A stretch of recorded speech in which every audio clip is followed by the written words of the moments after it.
I would be thrilled if somebody paid me $100 for an episode. Are getting really tired of hearing rich celebrities saying, oh, I don't even make any money, or what they pay me is a joke, right? Like, we're tired of hearing it because that seems very out of touch. But if they really feel that way, and I think a lot of them do, I think they're going to burn themselves out pretty quick when they realize, like, oh yeah, there isn't a lot of money in this podcasting game for somebody who's already worth millions. It doesn't make a whole lot of sense unless you happen to be the people who get like a $300 million or $100 million from Sirius. And I think those paydays have pretty much come and gone.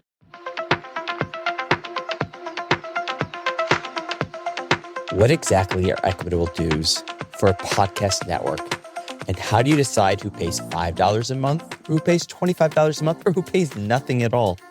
Is there really a network that asks applicants to agree to a value set before they join? Look, almost every podcaster has heard about network directories, masterminds, but this idea that membership pricing is based on someone's life circumstances and that a network might reject someone purely on misalignment with values. Those are a little far from standard operating procedure, even for industry veterans. My guest today is Becky MOLLENKAMP. A journalist turned business coach, Becky MOLLENKAMP has been creating and hosting podcasts for years. But about 2.5 years ago, she launched the Feminist Podcast Collective. Instead of waiting for a major network to knock, Becky built the space where support, not ad revenue, is the operating priority. I'm Greg Wasserman, host of this great show, Podcast Network Insights. I spent 15 years of my career in advertising sales, and since 2021, I've been immersed in the podcast ecosystem. So I believe life is about time and relationships. You have no clue where one conversation may lead, and that's why I've built relationships with podcasters, with solo creators, or like my guest here, podcast networks. If you've ever wondered whether joining a network makes sense, or how these networks actually run, or other networks you might want to explore joining, whether it's advertising with, partnering with, or learning from, my goal is to give you a real look behind the scenes so you can confidently navigate whether you host, produce, sponsor, or run a network. As you listen, focus on how Becky constructed the Feminist Podcast Collective operating system, from application requirements to payment scale to member participation, not just as a philosophy, it's a series of boundary-setting mechanisms that shaped who joins and how they relate and what the network really delivers. And stay tuned after the interview, as there's more to the conversation.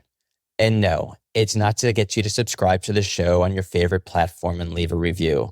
Though, let's be honest, if you're listening to this, you already know you should do that. And I appreciate you for that. And it's not to encourage you to sign up for my newsletter and discover more podcasts, though you probably should do that as well, since discovery is one of the most challenging parts of podcasting. With that all said, let's get into the conversation.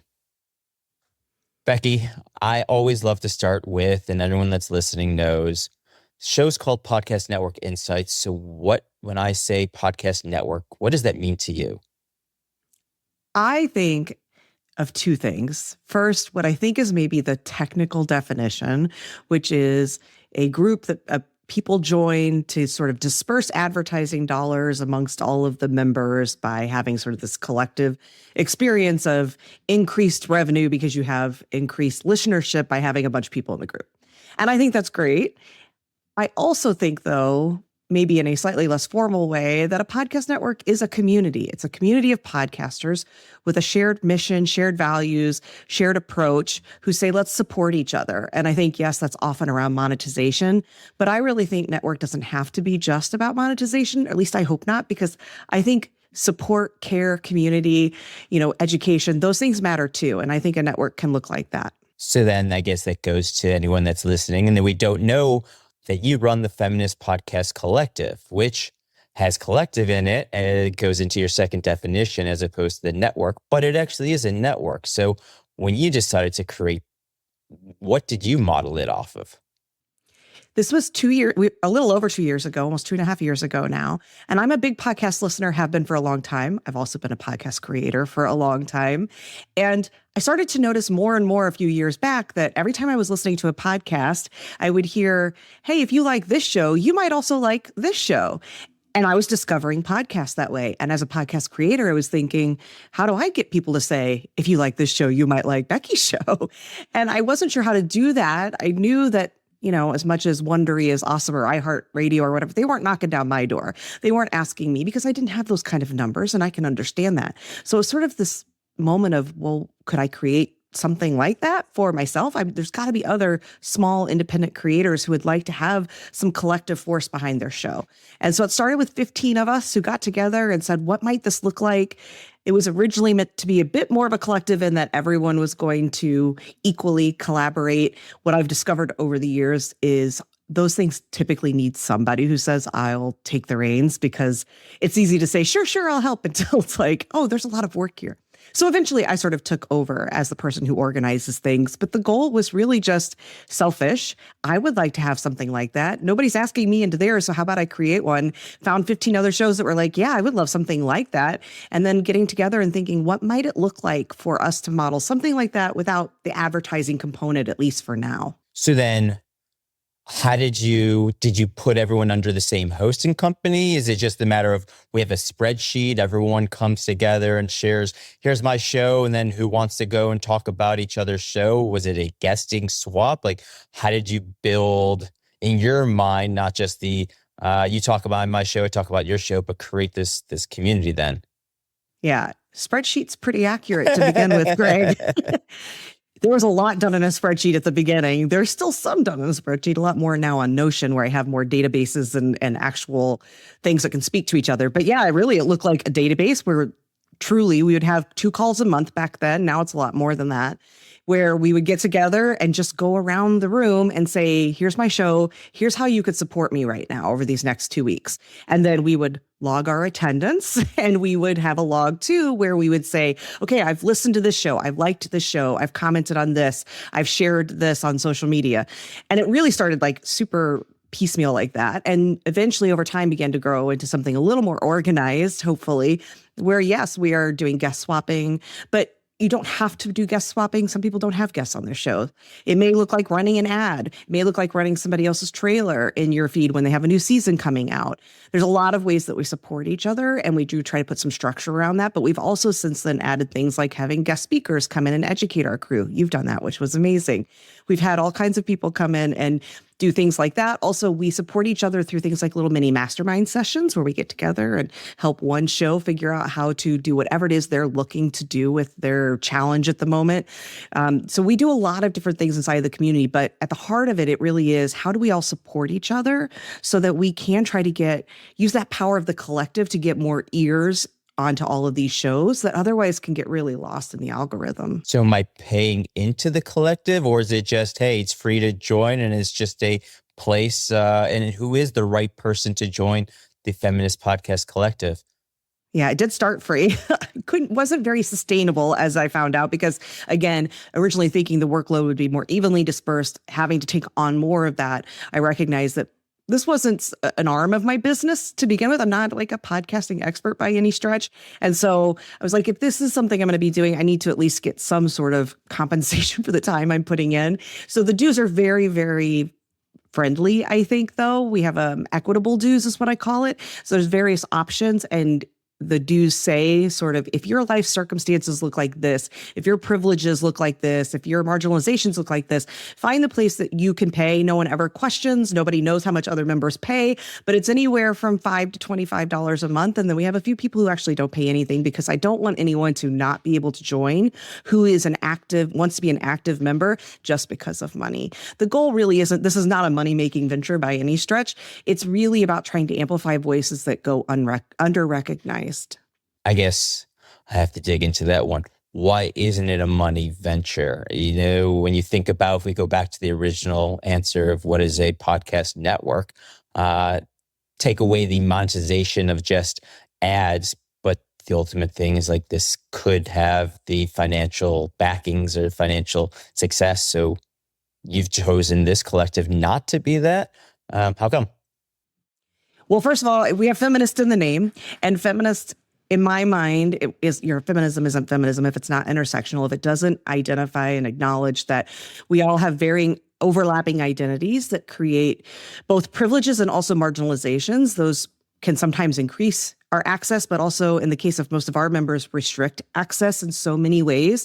My goal is not to try and do what capitalism does and monetize everything and see how I can get rich off of the backs of folks who go under-recognized. My goal is to just try really to help people get more recognition that otherwise don't get it. And yeah, I do have to charge something because I did discover that my time does require some amount of money, especially because I pay for things to help support the community. But it's not about that. And I know it's hard for a lot of people to understand inside of capitalism that that's not what it's about. But truly, this is about, I want to see more voices get heard inside of podcasting that are not getting heard, especially as we move more and more to video, which again, really harms folks who don't have those kind of resources to be doing video, and certainly not at the level of many of the celebrities that are able to do video, people who aren't celebrities, people who maybe don't have a built-in audience for a whole lot of reasons.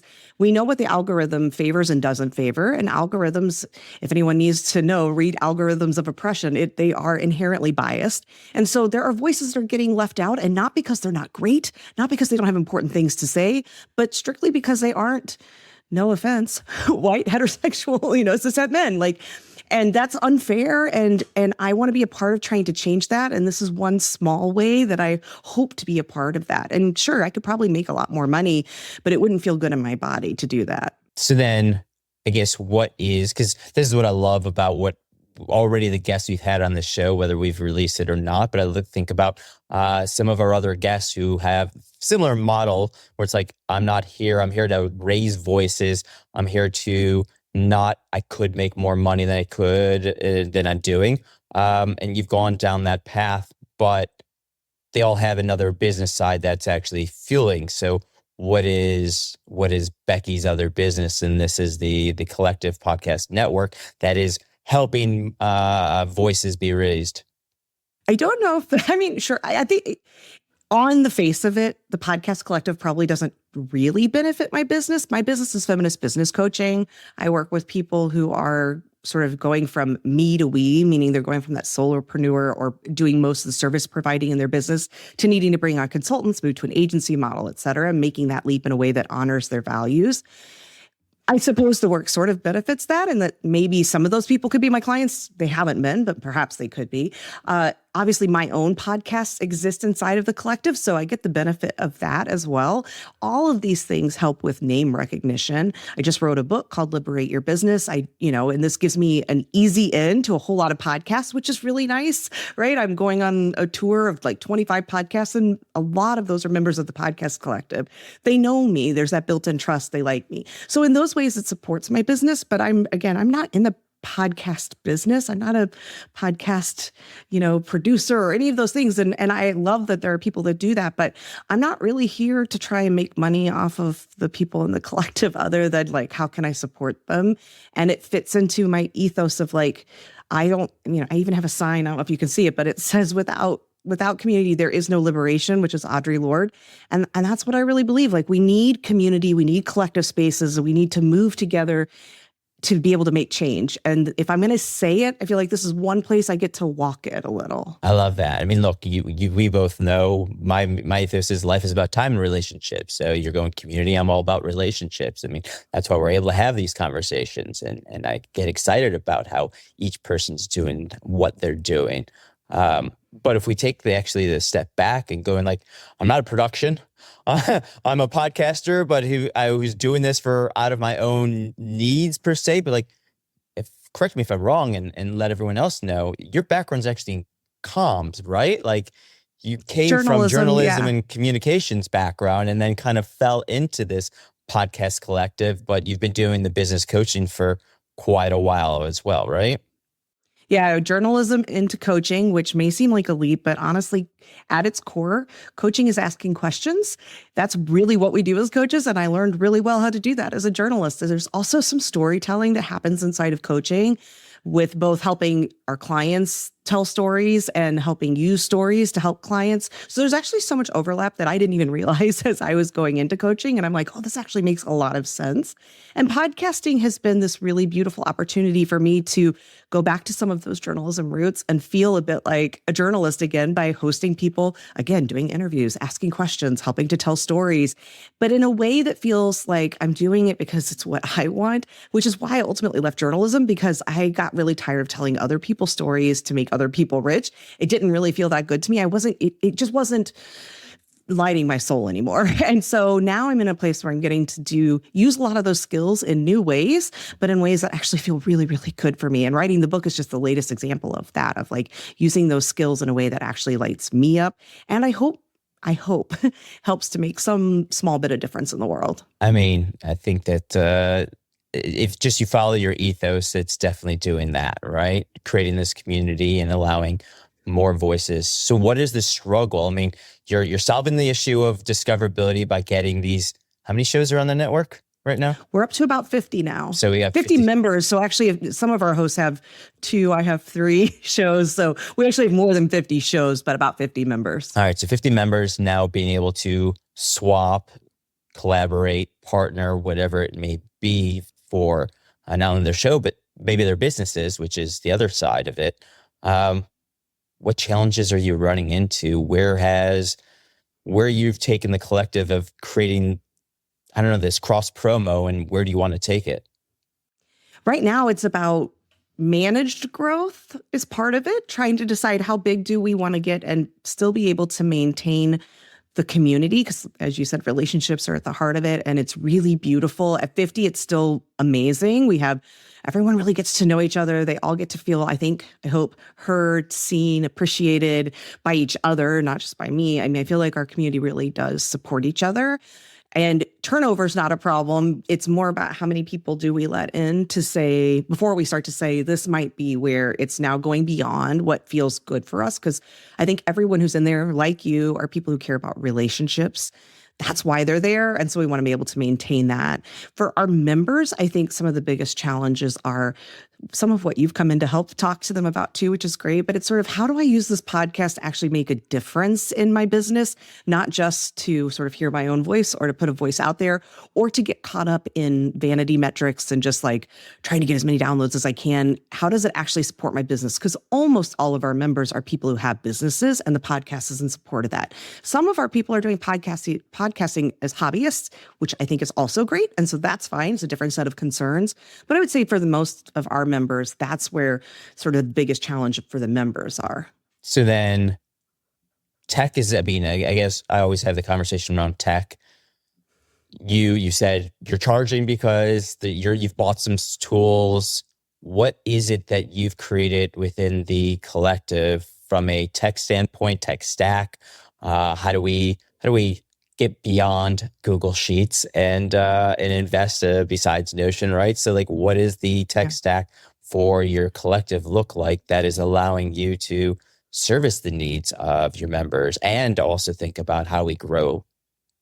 Yeah. Well, the first step was exiting just using a spreadsheet and Google Drive to share things. That worked for a while until it didn't. So I moved to Teachery, which is like,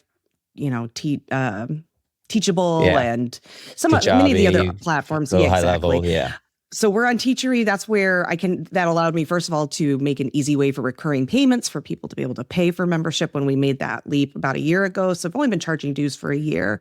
So that was helpful in establishing dues, being able to make that something that was easy. Before that, I was doing sort of, if you want to throw some money at me, throw me some PayPal. A few people would. Now it's a little more formal. I don't have to feel icky about like asking all the time, would anybody mind? So that was the first step. It also gave me an easy way for the resource library to exist for all of the resources, because we have so many resources at this point. 2 years in, we have dozens and dozens of outside educators who've come in. We have dozens of community discussions around topics like AI and Substack and, audience growth and engagement, all these things. So that all exists in there. I do use Notion for the admin side of things, for me to be able to track things like, when are our members' podcast anniversaries and birthdays, so we can celebrate those things? Things like how many meetings are people attending? Not because I'm keeping track for any reason other than I'm curious how engagement's going. What are the kinds of sessions that people are attending the most and the least? I'm trying to gather that kind of data so that I can make sure that I continue to have this thing evolve in a way that best serves people. And also to try and put some structure around things like guest swapping, we do a pitch fest 4 times a year. I want to know, are people actually getting booked out of those pitch fests? Is that worth the time for the people showing up, for our members, which, by the way, they have been. It's amazing how many people at the pitch fest get booked onto podcasts. And then I have added, most recently probably, is our newsletter, Amplify, which is on Substack, which is now a way that beyond our website for me to try and say, what can I as FPC do to help raise awareness for members beyond just each other supporting each other? And so we have a public facing newsletter where I share information about podcasting, but also then our members' latest episodes so people can find new shows to listen to and help to try and get some of the word out about some of our members as well as about the podcast collective itself. So that's the most recent thing. And then last year we had our first public facing event, which was called Drop the Mic. We'll do something again this fall. We're starting to talk about what that might look like. Again, to try and raise awareness about our members' shows as well as about the collective itself. So those are all things that have been adding on over time. So when I listen to it, I mean, like, the thought that comes to my mind is a lot of the podcasters who run, in a sense, podcast coaching consulting, and right, they create their masterminds, like pay me whatever it is for monthly, and either they're doing production side to it or they're doing consulting on it. You're not doing any of that. You're like, look, pay me $25 a month. I don't want to be in the business of coaching you. I'm going to bring in the coaches like I came in and have that. And so you're modeling this in a sense, competing against those who are running that as a business, because you're not running this as a business, but you're offering something that they usually don't do, but you've decided to do, is create this cross-promo asset that most of those aren't doing. And it's really interesting. I don't know if there's so much a question as much as just like a realization of like how you've created your network and how I believe others who are doing what you're not doing could be doing what you're doing as well.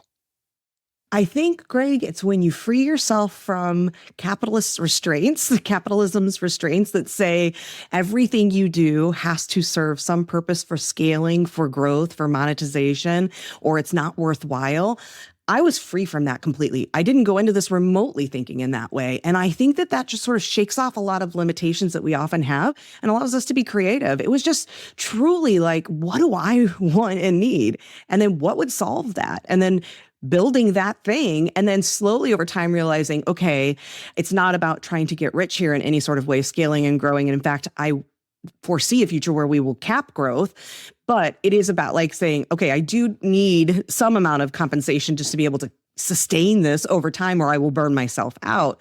But other than that, it's like free from so many of these other things that so often we're using to make decisions that limit us in so many ways. And so I don't feel any of those limitations because I'm not bogged down by any of that stuff guiding my choices. Okay, anyone that's listening and has listened to a couple episodes and the future, I mean, I've got some guests, you're starting to hear the trend of many networks like Becky with the Feminist Podcast Collective that are following that model. It is for the greater good, but it's also why I love about podcasting is you can go down the path of I need to monetize and how do I make all this money? You can go down the path of being a rep firm and look at it from an advertising, or you know what, whether you're a business or your hobbyist, hey, here's a place to come together because like you said, there was nowhere for you to go to get the cross promos that you were looking for. I love that. Can I quickly say too, because I'm feeling like I'm coming across a bit judgmental. Not at all.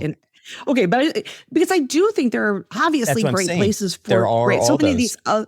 these. And all of those things serve a really great purpose and have their place. So I don't mean to say that one is better than another, but I do think it's nice to have something that fills a particular space for people because not everyone can afford a really expensive mastermind.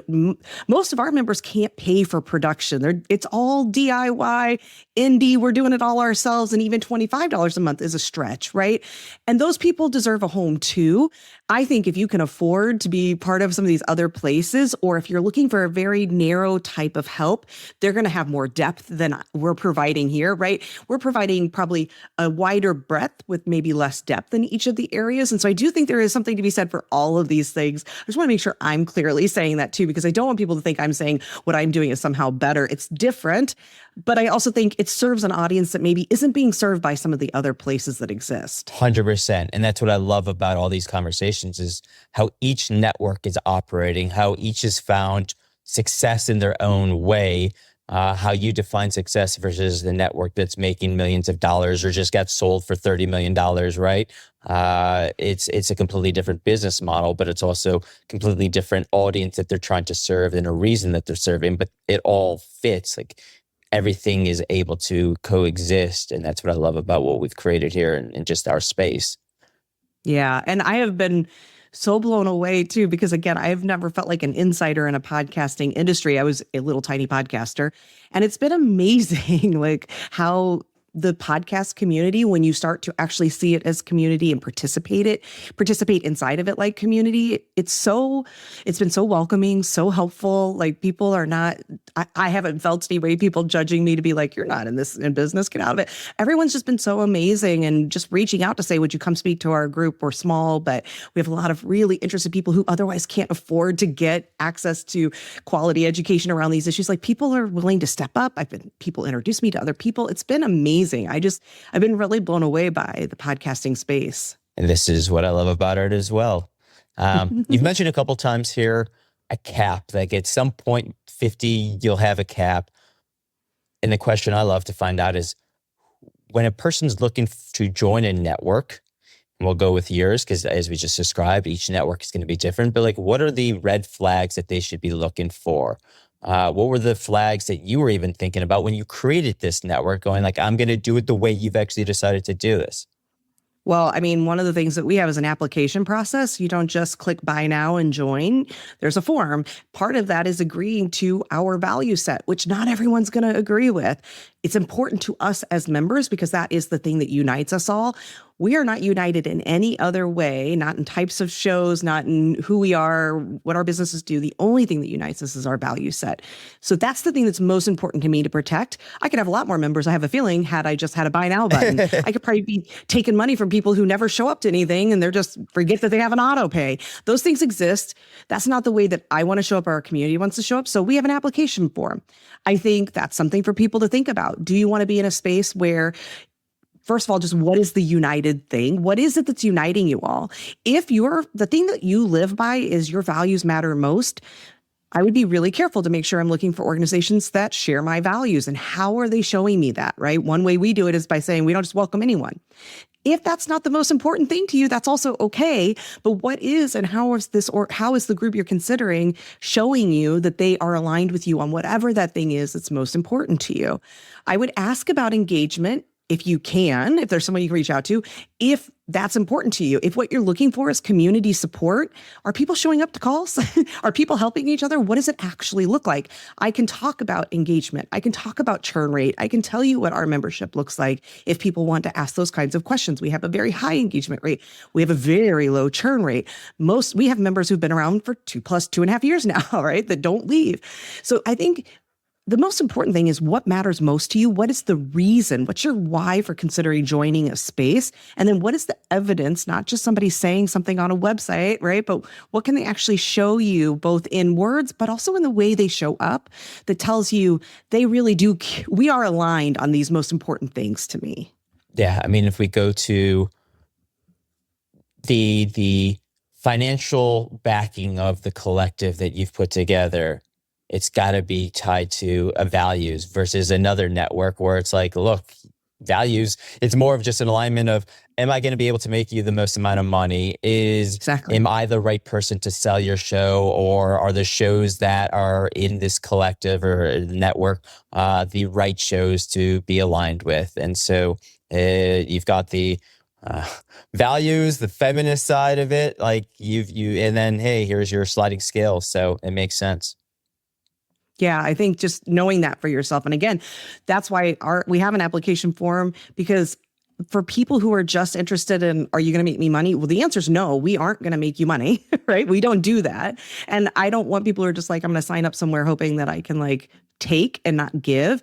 Our part of that application is, are you going to show up? Are you going to give? Are you going to support? Because it's not, we don't do things one way here, but if that's what you're looking for, that's also okay. Knowing that when you go in, really reading through a website, maybe speaking to other members, because if you can't do any of those things, then that's red flags. So I'll take the monetization side of it, because that's what most are saying. Hey, am I going to make money? And you're saying, no, you're not. But like, the real answer is you're not going to make money in terms of sponsors and ads unless you're growing, but like, I'm not here to help you do that. But it sounds like based on not only the value system that the 50 members have, but also the cross promo of business and partnerships, like, yeah, you will make money if you can leverage the other members in this collective, not just to grow your show, but also to find either partnerships or business opportunities that will drive your core revenue stream, right? And the knowledge base, like I can't even tell you, the resource library that we have accumulated over these 2.5 years it blows me away. Like if you sign up for that dues, you're getting access to like a master's degree in podcasting at this point. It's amazing stuff in there. And so much of it, I mean, yours was one example, and we have several that are really focused on monetization and not just through ad dollars and sponsorships. We do have some of those sorts of things, but things that make sense for little independent, smaller shows, which in your case was talking about how do we make sure that our show becomes part of our funnel, our lead generation system, and that those guesting opportunities that are the guests that we're having on, is there potential for those to become clients, right? And we have so many things like that. So yeah, we're not saying I'm going to give you ads and you're going to suddenly be getting, a $100 paycheck in your inbox every month. That's not going to happen. We aren't doing that. And I don't want to get into advertising. Our shows are small. They're not the kinds of things that advertisers want. But that audience needs help. They need to figure out what are the ways then that I do make sure this podcast is sustainable, right? And sustainable, that's really, I think, what we're focusing on is how do you make your podcast sustainable? Part of that is money, right? Not through ad dollars, probably, maybe through sponsorships. We do have things about that as well, but also through things like Patreons and memberships and then using it in support of your business. But also, like, how do you make it sustainable in that if you don't have a community to vent to or people who can say, oh yeah, I've been there. When things get really hard, it's easy to quit in podcasting, right? If you want to have your show actually sustain, even when you have dips in numbers or when they change the algorithm and then suddenly your show takes this nosedive or whatever the things are, it's helpful to have a community of people you can turn to say, is it just me? Is this happening to everyone else? So that is part of, it's not money, but I do think it's part of the riches that you get out of being part of a community. And so everything I'm guessing is virtual. Have you thought about, because I started thinking about a lot of the networks and how, especially because they're niche, have turned into a conference, can have turned into an awards. So have you thought about, all right, how do I take these 50 members and we all meet up, or I throw an event that I'm able to do something that becomes a podcast education? Or once again, that is not your purpose. That would be too much of an undertaking, and that's not where you want to put your energy. Well, everything is virtual. Our first event last year, our first public-facing event was also virtual. Actually ran it through Riverside, which is what you're using here. It was really cool because I had never done like a live sort of event through Riverside, so that was fun. We will be doing that again. We do have talks inside the community frequently about maybe getting together at some point for something, because we do have quite a good concentration of Midwestern folks. Not everybody. We have people in other countries besides the US as well, but we do have quite a few people in Chicago. I'm in St. Louis. So we've talked about maybe having some sort of get together. That's it right now. That's as far as we've gotten in that. That'll be a while because it's my capacity too, right? So I don't know. I've had people suggest things like awards. I'm not interested in taking that on right now. But yeah, at some point we may grow. I mean, again, I want to see us get to 100 members. That's my current goal, is can we go from 50 to 100 and see how it feels there? Does 100 still feel great? Do we want to try to go to 200? Do we want to cap somewhere after 100? And then once we kind of have that model going a little more, figure out, are there additional things we want to add on? So in person, who knows? We'll see. There you go. We've talked about tech. We've talked about the different tools you're using. I guess what I'm curious is, from an operational standpoint, what would you have done if you were to start today what you didn't do with spreadsheets, 2 years ago when you started this? Like, if you had this, what would you be doing today if I were to start a network? I would have listened to people who told me I should have started charging money earlier. I waited over a year to do that, thinking I let a lot of my own value set sort of get in the way. And while I'm not in it to make money, I do recognize that if I can't sustain it because I burn myself out, then it goes away. And that's not what I want. And there were people telling me much sooner than a year that I needed to be charging dues. I had members saying, we'll pay you dues, and me sort of getting in my own way as I sometimes do. So I definitely would have started charging a lot earlier than I did. And in framing it in that way of understanding it's not about getting rich, it's not about taking advantage of people, it's just about my own capacity and my own ability to sustain this thing. I also would have gotten out of spreadsheets sooner than I did. I love a spreadsheet, Greg. They're beautiful. I make them really pretty. I enjoy it. I know it. That said, I got bogged down in spreadsheets for a while. Like, I had a new one every quarter. I was trying to carry things over. It got messy really quick. I would have also definitely gotten out of Google Drive sooner because I was having to give people access. My storage was going bonkers trying to keep up. So I think all along the way, it would have been helpful if I had moved to more robust technology more quickly. And charging also allows me to do that. And so it's part of what held me back. But yeah, I think it's okay to do things before you're ready. And sometimes I wait until I'm over ready. So then what, if not Google Drive, what are you using? If not spreadsheets, what are you using? And also, what's the framework that if I were to start a network today, like that I should be even, you didn't know when you started this 2 years ago, but now that you know, what would you be telling a person? Hey, set these markers in place or set these folders in place or whatever it may be. Yeah. Well, if not spreadsheets, now Notion, because it is so much more robust. Things can speak to each other much better. I have a dashboard that I've built that I can actually quickly visualize data about things like engagement and churn rate and see what are the upcoming anniversaries or things that I want to celebrate in our internal newsletter to members.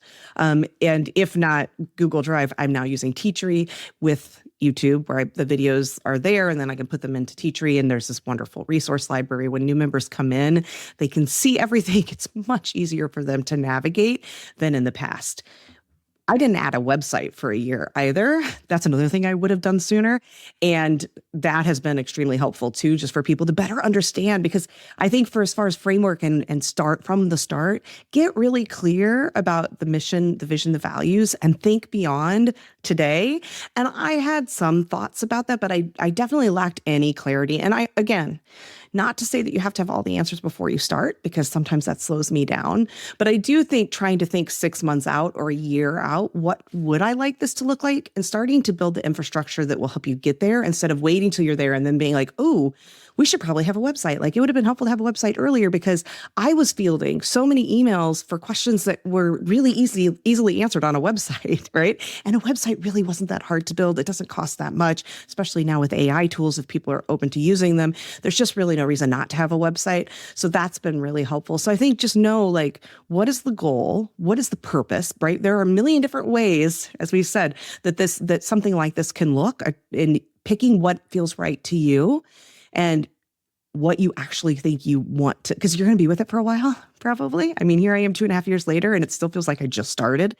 And so if you're going to be doing this thing for a while, what does it need to look like? What does it need in place? What do you want it to be about so that you will stick with it?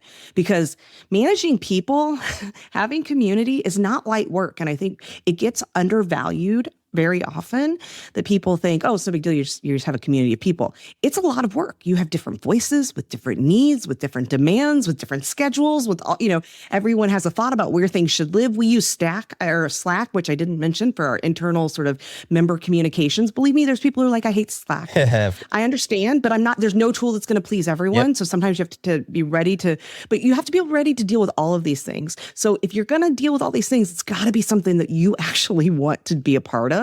So build it with yourself in mind. I know that goes against so much of the advice out there to build it with the client in mind.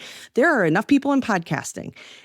I'm sure Greg knows all the numbers about how many podcasters there are. There are enough podcasters that there are going to be enough people who are like you that want to show up the way you show up. So build it for you, because you're the one who has to deal with it for the years ahead. So I think that's sort of like go from there. Start there. What do I actually want? And then start thinking at least 6 months to a year out of where you think you're going to get, and build a little bit ahead, because I was always sort of building a little bit behind. Now, this was all great advice. And I think about, episode 1 with Peter and how he forces everyone to Slack. He's like, Slack is our onboarding.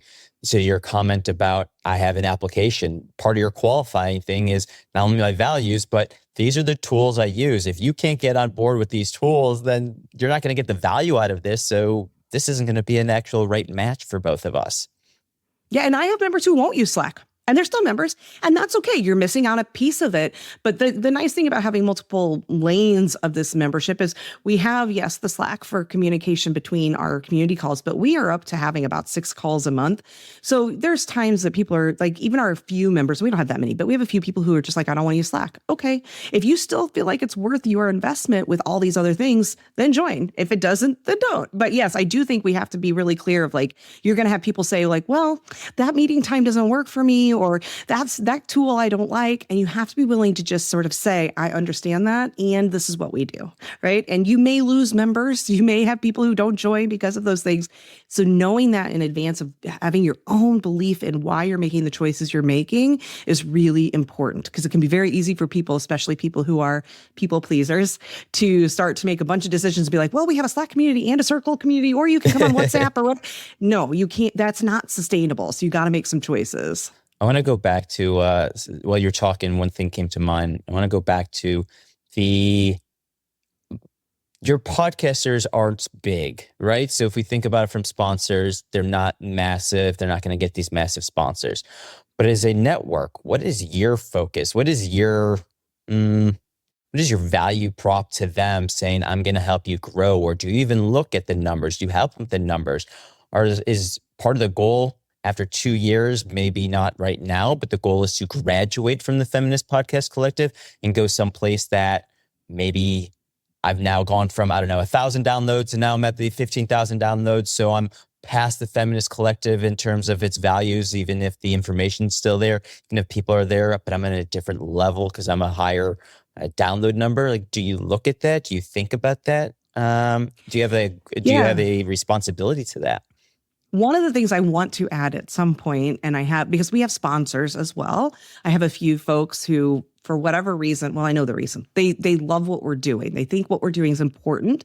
And so they pay a certain amount of money a year so that they get on our website. And then I mention them in the newsletter sometimes, just as a way to say, we support this mission of uplifting these voices that go under-recognized. Some of those folks are also bigger podcasters. And I would love to start some sort of mentorship program. That is something that's has been on the potential horizon for a while, being able to pair some of our people. So those who maybe graduate, or maybe who even remain as members, but they move into sort of more this mentor role inside the membership, where they've moved to a different place, whether that is because of pod download numbers or also just experience, because our people are not all people who are just like, oh, what matters the most is getting to 1 million downloads or something.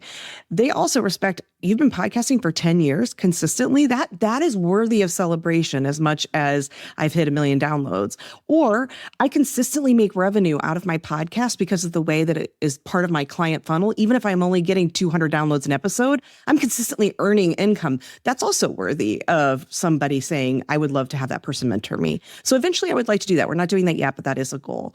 But yeah, we really are servicing people who are brand new. We had one member she just launched her show in the fall after being in the collective for like a year, right? Of just being there and learning and getting inspired and, trying to figure out her own launch path. But most of our people have been podcasting for a little while, probably an average around 1 year to 2 years. And they are all in that like 0 to 1,500 downloads an episode sort of a range. And that's who I program for. That's who is there to kind of support each other. So for now, that is probably sort of the space. So far, we haven't had people like really aging out. The only people who tend to leave are people who decide that they're going to take a hiatus from podcasting for whatever reason, usually life circumstances.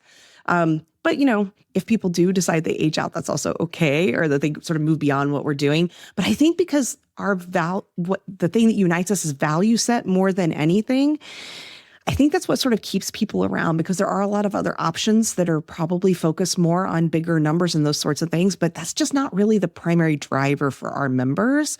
And so I don't know. I just don't think that they're that concerned about moving to some space that's going to promise them more money, more numbers, whatever. Makes sense. I mean, know the lane you're in, know the audience that you serve, and either, as we always do, we reevaluate. Where I'm at 2 years from now. It's like, okay, maybe is this still serving me, or am I limiting myself by where I'm capped at? Who knows? Yeah. And I always make it every member newsletter. I send a newsletter to our members every week that's just for them from my personal email inbox. It's not like some big thing. And every week I share, here's how to exit. Like, I want to make this I never want anyone to be in who's like, I just really like Becky, so I'll stick around. I don't want her to feel bad or whatever. Like, that's not it, right? That's not, this is, again, it's not a big money maker. I want people to know how easy it is for them to leave if they choose to, because I think that's important. I think it is important to be in spaces that are serving you.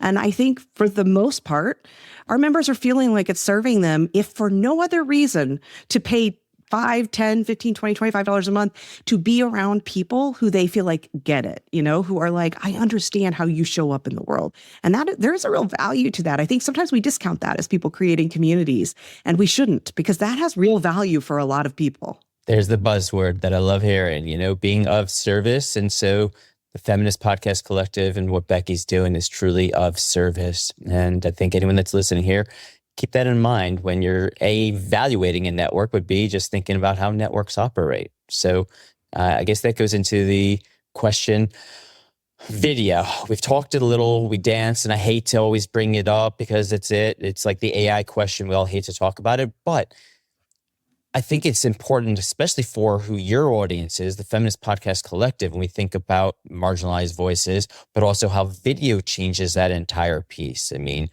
how I am able to show up as a male versus how a woman is able to show up. But it's weird to say that as a male and go like I know that's the truth, and how trolls happen and so forth. So like for your collective, where do you see YouTube, Spotify video, with Apple now doing video, and so RSS.com being a partner of that? Like, those are completely video platforms. And then you've got, of course, the social posts that are heavily on there. So for the most part, where do you focus the collective? Where do you focus the energy, the education? Because video could be just everything.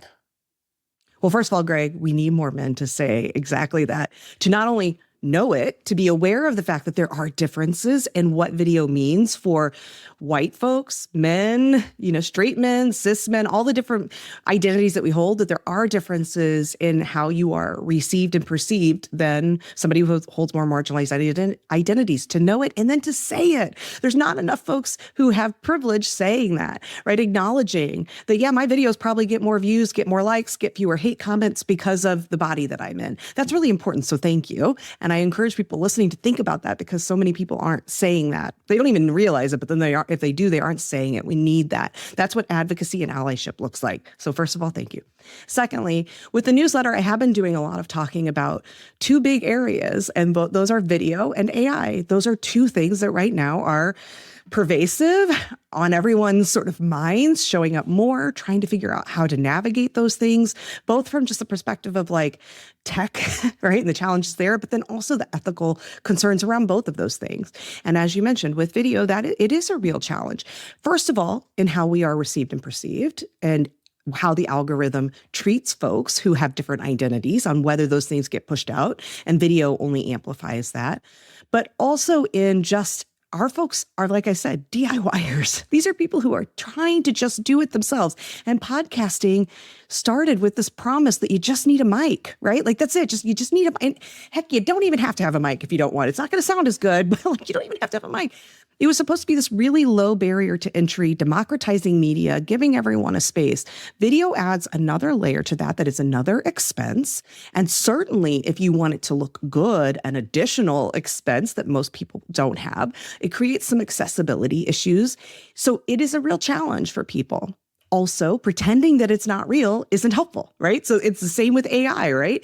These things are real. We can't pretend that this isn't happening, and we can't acknowledge that those things do make a difference, and whether your podcast gets heard, seen in this case, right? Whether YouTube's going to push it out or not, you can still put up an audio podcast, but are you really going to get the same results? So we try to walk that line of educating people, like through the newsletter, I'm doing a lot of education around just the why these issues are issues, trying to help people better understand and think about these issues so that they're not just taking it for granted that everyone has the same experience around these tools and technologies. But then we're also providing education on these things, acknowledging this is real. For some of our members, they've taken a harder stance on AI, not going to use it. Okay. And I respect that as well from an ethical standpoint. And for now, the community is still saying some of us are using it for the reason that it does actually increase accessibility for some of us. It does make more possible for indie producers, indie creators. So I do provide education around both AI and video. It's a tightrope. It's a difficult thing, right? Do I think on the whole that it's helpful? No, I don't think video is all that helpful, honestly. I think it was lovely when video was video and podcasting was podcasting. I prefer that world. And here we are. And it's clear that everyone has, the big players have made a decision. The video is where things are going. And that is clearly what they're supporting. And so we can't pretend that that's not happening. We can, but the ostrich with its head in the sand doesn't, he doesn't realize it's about to be attacked, about to be eaten. And I don't want that to happen to our members. I want them as best they can to continue to show up in that way if it works for them. But the other piece that we always bring into that conversation is you don't have to do anything you don't want to do. You don't have to. We will acknowledge the reality that it may come at some detriment, right? I can't pretend that's not true. But also, I'm never going to tell people like, if you don't do video, you can't be here. Or if you don't do video, you're doing it wrong and you're bad. Make the choices that allow you, again, to be sustainable. Because I guess at the core of what we're really trying to do with the collective is make podcasting sustainable for marginalized voices so those voices don't flame out and leave right away. We want them to stick around. And if that means no video, then that means no video. And that's okay. So I'll take that and I'll run with this because there was a lot in there that you could look at as like, So I'll end with this one. It's like, what are you optimistic about podcasting as we move forward, right? I asked the question on video. What are we optimistic about podcasting moving forward? Well, I don't think it's going away. I think it's only going to get stronger. I do actually think, I don't know, maybe I'll get in trouble for this. I think a lot of these celebrities who have sort of jumped on board are going to get real tired of it. I think they're going to, first of all, I think a lot of us who are like, I would be thrilled if somebody paid me $100 for an episode, are getting really tired of hearing rich celebrities saying, oh, I don't even make any money. What they pay me is a joke, right? Like, we're tired of hearing it because that seems very out of touch. But if they really feel that way, and I think a lot of them do, I think they're going to burn themselves up pretty quick when they realize like, oh yeah, there isn't a lot of money in this podcasting game for somebody who's already worth millions. It doesn't make a whole lot of sense unless you happen to be the people who get like a $300 million or $100 million from Sirius. And I think those paydays have pretty much come and gone. I think we've kind of reached a peak around this like celebrity bubble, this highly polished produced bubble. And I think we're going to start to see the other side of that, especially with AI. Maybe I'm wrong, but I really think I have a new podcast coming out that supports my feelings around this. And so maybe it's wishful thinking, but I really think the more that we're going towards AI and all of this, heavily Botox, pretty, everything's polished, beautiful lighting that makes you look like you're 20 when you're 70. Like, I think people are getting tired of it.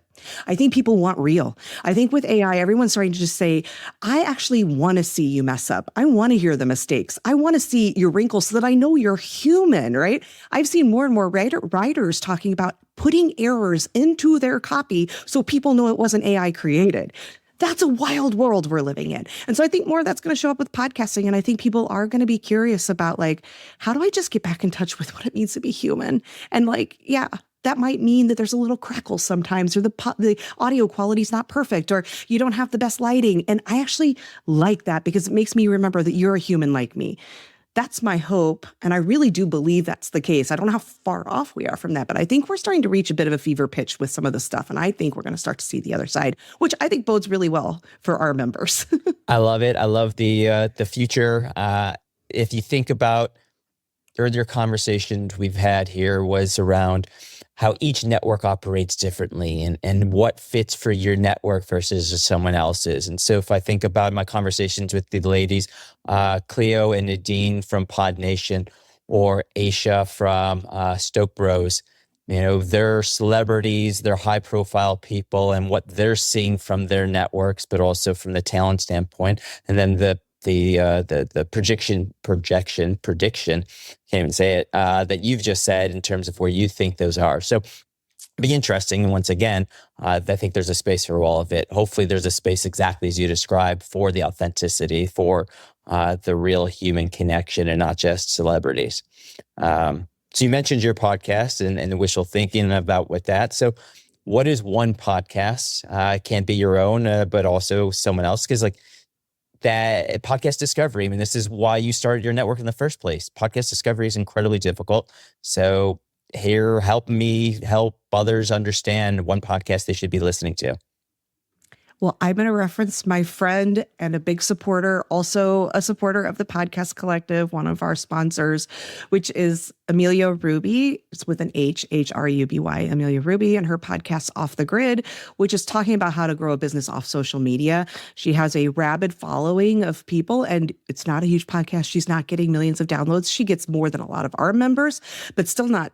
It's not by some big name by any standard, but she's a perfect example of what it looks like to show up authentically, to have a really quality show. Her show, she's a podcast producer, so her show is really high quality, and have a small audience and have that actually make a meaningful difference in your business. Her podcast makes a meaningful difference in her business, and she's not a celebrity and she doesn't get 1 million downloads. Love it. We'll have that in the show notes. And then the other question I like is, everyone always says that there's too many books out there. There's too many podcasts. Sorry, we always say there's too many podcasts, and no one ever complains about too many books. So what's a book that you've that you'd recommend to people, whether it's personal, whether it's one that you find recently you've read, just something you'd give a shout out? Okay, listen, because I was so selfless on the last one and recommended somebody else's podcast, I'm going to be a little more selfish here and recommend my book, which is called Liberate Your Business. It comes out April 30th, so I'm not sure when this runs, but the book is out. It's available now on my website. And it's all about how to build a business inside of a broken system for people who care about humans. So what does that look like to honor your own needs, your clients, your staff, employees, consultants, if you have them, and then your community, the broader community? How do we build businesses that aren't causing harm? There you go. I will have that in the show notes as well. For me, if you can see it, I've got Ryan Berman's Return on Courage. So that has been one that I've been recommending to others.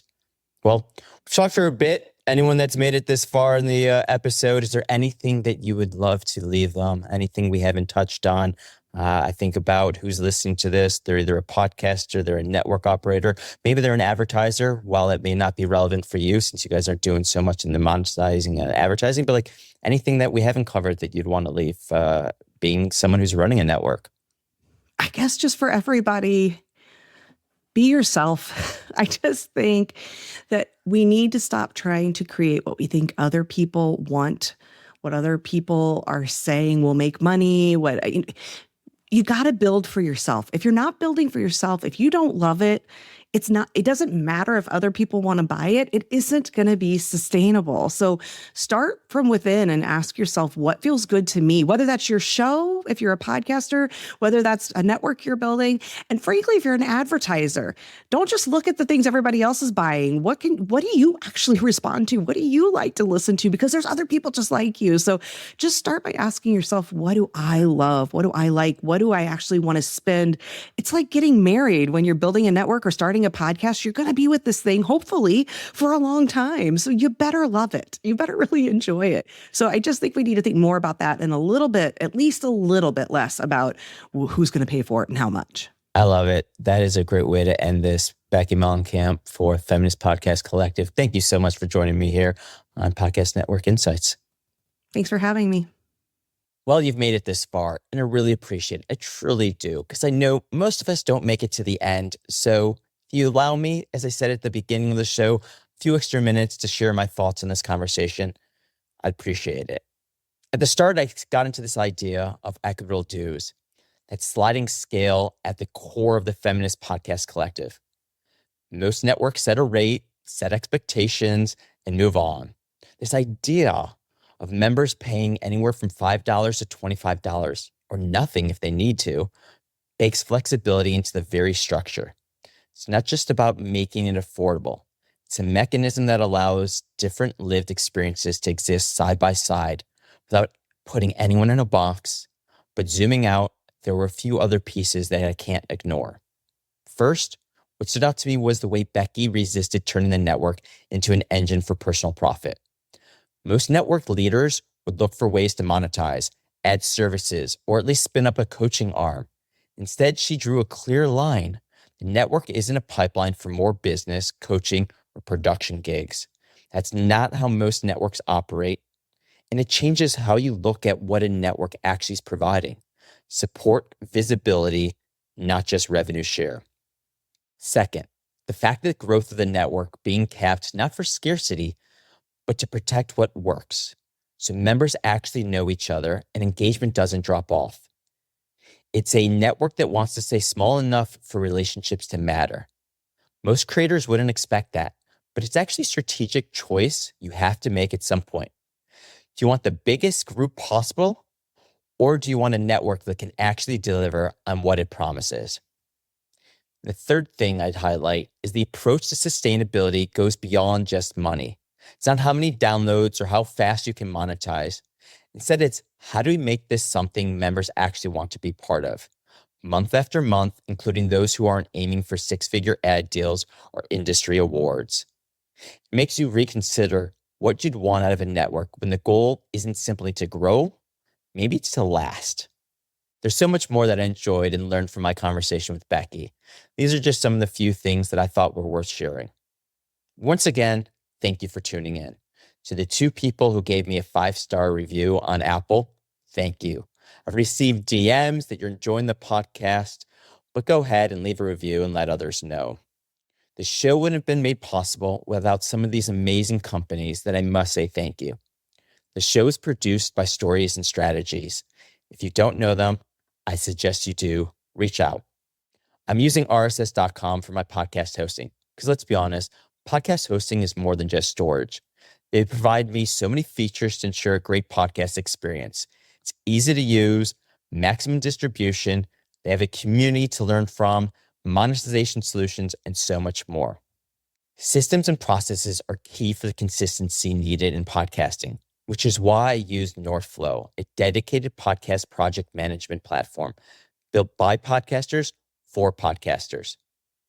And then turning these conversations and recordings into hundreds of pieces of content is why I use Cast Magic for content repurposing, guest assets, and more. As I say, life is about time and relationships. You have no clue where one conversation is going to take you. This is why I'm able to have these conversations and provide you these great insights. This is why I love networking. And you have no clue where listening to these conversations may take you in the future. But your future self will actually thank you for tuning in. I live on LinkedIn. Reach out. Let's talk. To those who've already done so, I appreciate you. That alone means this podcast has value and is creating more conversations. I have a newsletter, as I've mentioned. This discovery is really difficult for podcasts. It's on LinkedIn. You can't miss it. Subscribe where you listen. New episodes come out every Thursday. Until next time, I appreciate you.